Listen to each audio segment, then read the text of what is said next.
20 percre esti sötétséget borított a vihar péntek délben a Csongrád megyei Pitvarosra.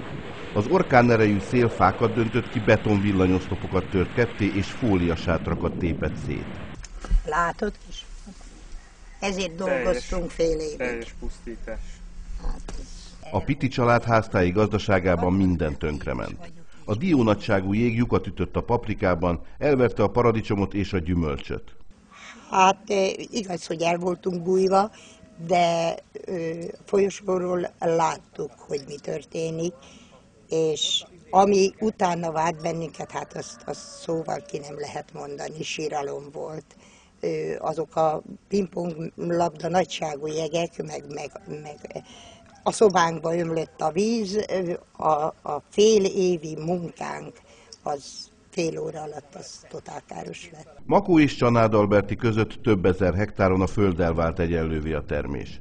A kukorica és a búza szárát a szél eltörte, a jég pedig szétvágta a leveleket. A mezőgazdasági összkárt 40 milliárd forintra becsülik. Körülbelül 430 hektáron gazdálkodunk hárman.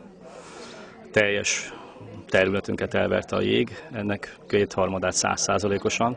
Tehát a mai számításaim szerint a kárunk olyan 110-130 millió forint. Újravetésre szó nem lehet, szóban nem kerülhet, lehetőség erre nincsen. Óriási vízállásaink lettek. A gazdálkodók többségének nem volt biztosítása. A kárenyhítési alaphoz való csatlakozásról pedig állítólag nem kaptak pontos felvilágosítást. Amit hallottunk az az, hogy be kéne fizetni, de igazából, hogy jelentősebb összeget valaha is visszakapnánk velőre, arról szó nem volt. Csak a rossz példákat láttuk, és szerintem az itteni gazdák legnagyobb része egyáltalán nincs emiatt biztosítva. De hogyha lenne is, ennek a most okozott kár ezekbe a terményekbe egy-egy hektár földön több 100 000 forint. És akármire is biztosították, itt 60-70 000 forintnál többet egy hektárra biztosító nem fog kifizetni. A vihar több száz idénymunkást tett munkanélkülivé.